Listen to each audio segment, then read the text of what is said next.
Hello, Zach. I want to let you know why the Souls series is so incredibly important to me. What do you know about it? You probably know that it's hard. You probably know that it's good, that it's, technically competent, that the controls are very, very responsive, that the graphics are good for when they came out. They don't hold up to the likes of The Last of Us or Beyond Two Souls or things like that, but they're good, definitely. And you probably know that it's an action RPG, but what makes it special? Well, there are some really standout things that help it be good, and I'm just going to go through those really quickly, even if they're not what makes it super special to me. It has a giant, awe-inspiring world that's absolutely hell-bent on your destruction, which is a really fun place to have an adventure. It reveals its story sort of under the covers. You can read item descriptions and listen to dialogue of NPCs in the environment if you want to, in order to sort of get a lot of the story that's happening. But if you just go through looking for the gameplay, you probably won't really know what's going on at all, because the game doesn't want to get in the way of your enjoying the gameplay, of your exploring the universe in order to tell its story. The things that really make it exceptional to me are the things that happen that make you relate to your character, and the choices you get to make that allow you to relate to your characters. Let me put this a little bit in perspective. If you're playing Splinter Cell, right, and you're on top of on the roof clinging, and you drop down and you choke somebody out, right? For me, that feels really cool. I feel like I'm a badass, but I feel like I'm a badass in a weird way. I feel like I'm a badass because I got to be Sam Fisher, and Sam Fisher is a badass. But I sort of just stumbled upon him. I didn't really create Sam Fisher, right? I'm not Sam Fisher, but I got to be him for a little bit, and that was cool that I got to drop down. In Dark Souls, there's so much customization and so much decision making at every level. I start to feel a relationship with my character that's sort of unrivaled in modern gaming. It doesn't feel like it's a character so much in a fiction story, because you have the classic silent protagonist a la Gordon Freeman from Half-Life, but that combined with the decision making, it makes me feel like I'm finding my own path through this world. That I'm not Sam Fisher, I'm not my character, I'm just exploring this world through a controller, which it's different and it's unique.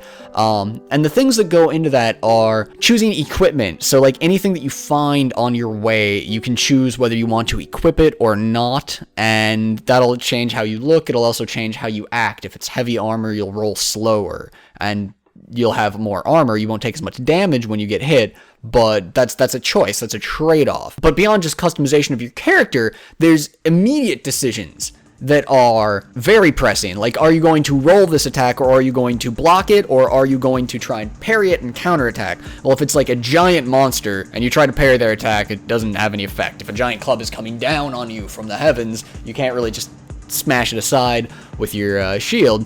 But if it's a swordsman, you can obviously parry. But this is all the sort of decisions that you have to make. And if you roll versus blocking, will you land somewhere safe on the other side of that roll? Will you land quickly enough that you can counterattack and get damage off on your opponent? That immediate decision making. And unique enemies in this game demand distinct strategies. So it's not like you can just say, I'm going to go through blocking and that's what I'm going to do. No, there'll be enemies that'll break your block. You can't really roll constantly either, because you'll end up in confined spaces or fighting on walkways where if you just always roll, you'll die. So these very diverse scenarios demand that you adapt your play strategy in order to defeat them. Lastly, there's a lot of different paths through the game. It's very non-linear. When you first spawn into the game, the main game world, I guess I'll say, there's about 5 different paths you could take. There's no real direction of which one's the easiest, which one's right.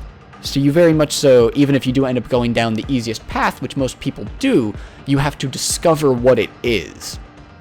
And that's not something you find in many games. Most games don't want to get you discouraged, don't want to make you feel like you've failed. This game's not afraid of making you fail because it knows that you're able to learn. Whether you learn slowly or quickly, you're going to learn a lot throughout the course of a Dark Souls playthrough.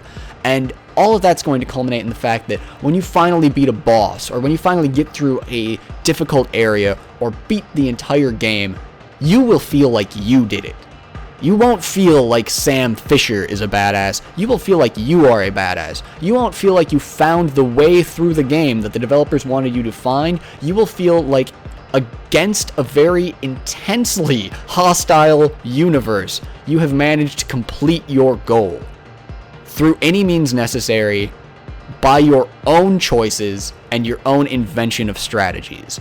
And that's not something I feel in very many games today. That level of, I did this was my path, I have found my way through this, I haven't found the way the developers wanted me to go through this, I've found a way that worked for me, and I've made it to the end by my own wits, by my own skills, by my own reflexes.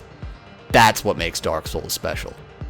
I hope this was useful, I hope you enjoyed it, and I will see you guys next time. The Dark Souls 2 beta, the server test, I think it's technically called, is happening this Saturday. It's been said that I should have an invite to it from Namco Bandai. Thank you guys so much, I love you, I love your games, you're awesome, and I can't wait for that. It's going to be so exciting. Look forward to more from the Souls series. As long as it is a series and I am a media cow, I will be covering it, and you can look forward to it. Don't fret about whether that walkthrough will get done or not. It will, absolutely. And I'll see you guys next time.